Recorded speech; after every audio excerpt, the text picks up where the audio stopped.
Ce qui est beau dans le foot, c'est que quel que soit le club que vous supportez, on aura toujours un point commun, des joueurs nous auront toujours fait rêver, nous auront inspiré et donné envie de jouer au football. Et oui, c'est cette même magie que l'on retrouve quand on regarde un manga, un film, n'importe quoi, une fiction, dont les performances sont incomparables et inatteignables pour nous et qui nous poussent à nous dépasser. Dans cette vidéo, j'ai rien préparé, je vais vous parler à cœur ouvert, un petit peu de nostalgie au programme, et on va voir ensemble quels personnages, quelles figures du football m'ont donné envie de pratiquer ce sport.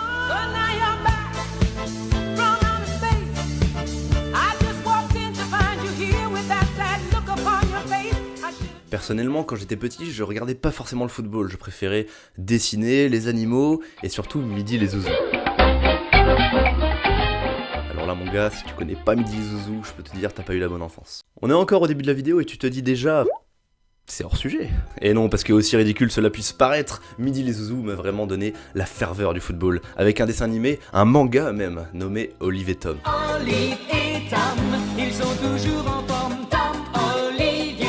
C'est un joueur précisément qui m'a vraiment donné envie de jouer au foot, et c'est tout simplement Genzo Wakabayashi. Alors là, tu te dis encore plus, arrête de me parler japonais. Je vais te faire la traduction, c'est tout simplement Thomas. D'où l'opening Olive et Tom. Ce gardien, dès les premiers épisodes, m'a fait rêver. Je me souviens d'un défi qu'il avait lancé parce qu'il voulait occuper un terrain de foot précisément pour son équipe et ne voulait pas le partager. Et donc t'as tous les autres jeunes champions dans leur sport, dans leur catégorie, qui arrivent et qui lancent par exemple une balle de baseball, de tennis, tout ce que tu veux, et ils les arrêtent tous sans exception. C'est impossible, il va pas réussir à bloquer une balle de baseball. Je suis prêt, vas-y. Ok.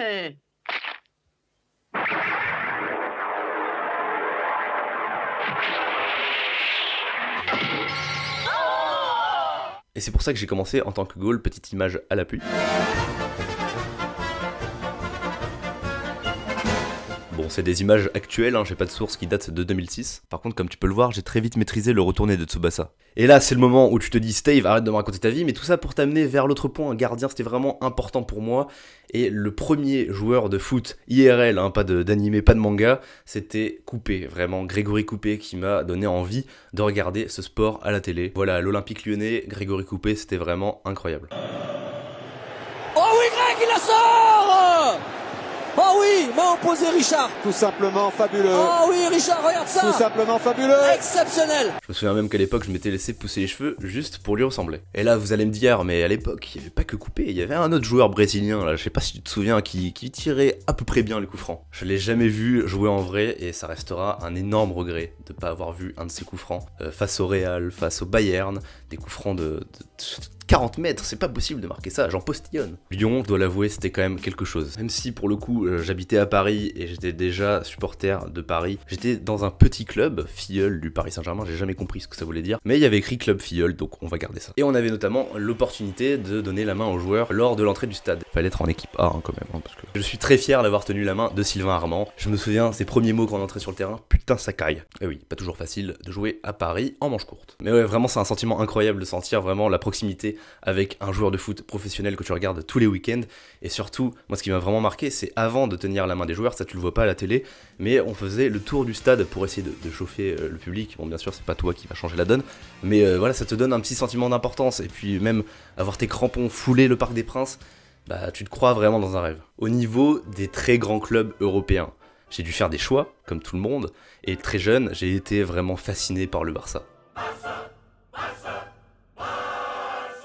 J'ai été donc fasciné forcément par Ronaldinho qui venait du PSG, mais pour être honnête, je l'ai jamais vu jouer au Paris Saint-Germain moi-même. Ronaldinho qui a lancé Messi avec une passe décisive, si je me trompe pas, c'est pour le premier but de Messi, c'était une passe de Ronaldinho. Et donc bien sûr, ce petit gamin argentin avec son maillot numéro 19 qui était déjà mon fond d'écran à l'époque. Mon mot de passe Facebook c'était Messi 10 lorsqu'il a pris le numéro de Ronaldinho.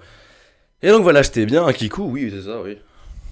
Enfin voilà, j'avais vraiment un amour énorme pour Lionel Messi. En plus, j'avais ma tante qui habitait en Argentine qui me ramenait son maillot chaque année. Tu la veux la photo dossier? Allez, c'est parti, c'est cadeau. Tu remarqueras les cheveux longs Grégory Coupé. Et dans le foot, il n'y a pas que les joueurs offensifs, et on l'a vu avec le dernier ballon d'or, il y a aussi les milieux, c'est très important. C'est pourquoi je peux pas faire cette vidéo sans évoquer Xavi, Iniesta, le tandem merveilleux du FC Barcelone. Ils ont tout gagné dans leur carrière. Il leur manquera toujours le ballon d'or. Franchement, Xavi Iniesta, je n'ai jamais vu mieux en fait au milieu de terrain, il se complétait tellement bien. Et puis il y avait le support de Sergio Busquets juste derrière. Et s'il y a bien un match qui m'a marqué, c'est cette finale Manchester United contre le Barça. Tout le monde avait annoncé Manchester favori à l'époque. Et c'était sans compter la petite taille de Messi, certes, mais qui est capable de s'étendre vers les cieux.